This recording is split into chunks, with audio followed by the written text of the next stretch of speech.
All right, well, one more video before the week is out. I had to get this one out there because I got confronted, corrected, rebuked, set straight, whatever you want to call it, and I want to make sure to tell you guys about it today. But before I do that, let me just say this. I will be speaking at a free conference in Austin, Texas. It is called the Resisting Tyranny and Wokeness Conference. It's been put on by Joel Webben from Right Response Ministries, and I will be there, and also John Harris will be there. So this should be a really cool time for us to kind of get to know each other, hang out, and I'll be speaking, John will be speaking, Joel will be speaking, we'll do a live Q&A, a live podcast, that kind of things. And so it's completely free, but space is limited. So if you're interested in going, I shared it on my YouTube, I also shared it on Gab and all of that. And the schedule is here. It's on Saturday, March 12th, and also on the 13th, John will be preaching on the Lord's Day. So it should be a really good time. I look forward to seeing some people already have told me they're going. And if you haven't considered it and you live in the Texas area, I know it's a big area, but this is going to be in Austin. Definitely RSVP as soon as you can. It is completely free, but space is limited. So go ahead and get that done right away. I'm excited about it, and I hope you guys are as well. Before we get into my rebuke, or the way I got rebuked, I just found out about something really interesting. So this is crazy. In the United Kingdom, apparently, there's a policy where if you don't pay like a debt, like, you don't pay your invoices as a small business and stuff like that, the high court can send people to your house and just like take your stuff so you can pay back the debt. And there's like a show about it. It's kind of like Repo Men, but it's like even more intense than regular Repo Men. Because like Repo Men, they all take your car or whatever when you're not looking. But these guys go into your house and they have every right to be there, and like you can't kick them out. And if you try to kick them out, they call the police and then they just inventory your stuff and just take it. And it's just like that's crazy to me. But I'll tell you what, that actually sounds like a potentially a legitimate way to go, because in Bible times, if you couldn't pay your debts, you became a servant or slave of the person that you owed until you paid it back. Well, in our times, people have property and things like that, and back in the day, you didn't really have too much that you could sell, so it would make sense to take your stuff, sell it, so that you could pay the debt that you owed.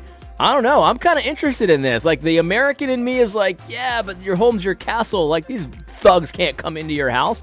But yeah, but you're stealing, though. So, like, I don't know, you kind of, like, give up some of that autonomy once you become a thief.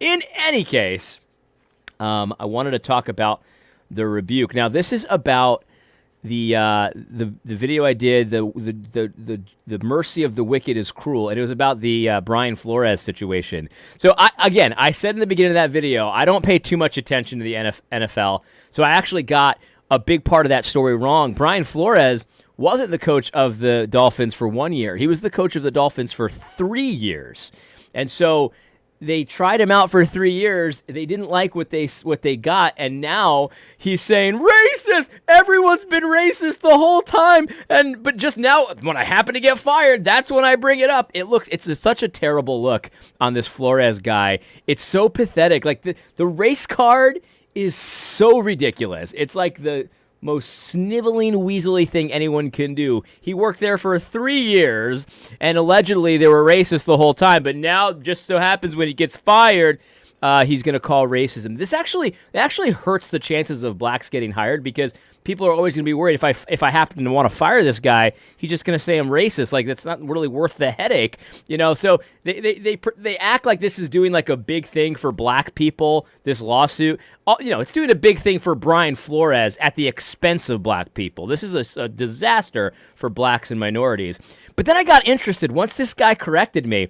I was like, I wonder what his record was on the Dolphins. So I looked it up, and Brian Flores, he led the team for 3 years, and their record of over those 3 years was 24-25, just barely under 500. By no means successful, but not a smashing disaster either. He hasn't been terrible, but he hasn't been good. And this is the NFL. This is what happens in the NFL. I don't happen to like this. You just change coaches every 3 years. I think consistency is probably important, but this is common. It's common that you give a coach a couple years. If he doesn't make it to the Super Bowl and win, you fire him. A lot of teams do this. Some teams don't, but a lot of teams do. And so 24-25, not really a great record. And then I got further curious because the coach before Brian Flores was a guy named Adam Gase, who I know very well because the Jets hired him after he worked for the Dolphins.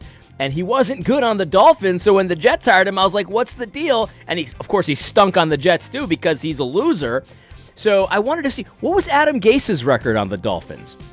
Adam Gase's record on the Dolphins was 23-26. A little bit worse, but basically the same as the guy they fired most recently, Brian Flores. But for some reason, Adam Gase never thought that it was racism or it was because I didn't do what they said. No. He just assumed it was because I stink. I alienated my team. I didn't do a good job. And then Brian Flores over here does almost the exact same job as Adam Gase, who was only there for 3 years. They fire him after 3 years, which shows a pattern. If you don't, do that great after 3 years, the Dolphins tend to fire you, whether you're white or black. And now all of a sudden it's racist because I happen to be black, even though they did the exact same thing with the last coach a couple years earlier. This is so stupid, and this doesn't help black people. I don't understand how you don't see this.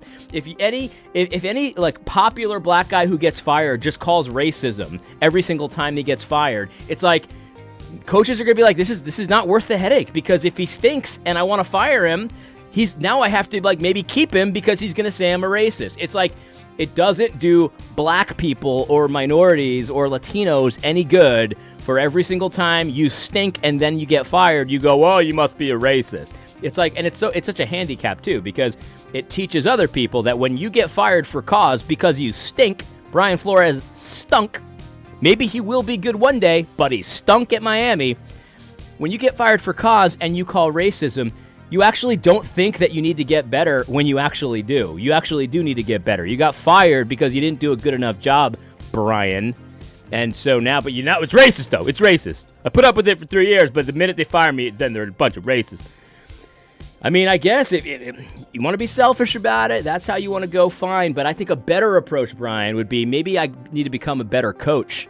So that next time I get hired, I don't get fired after 3 years. I mean, that's just me. That's how I would look at it. But, look at this. Goya refried beans? Like, not refried beans. I know about refried black beans.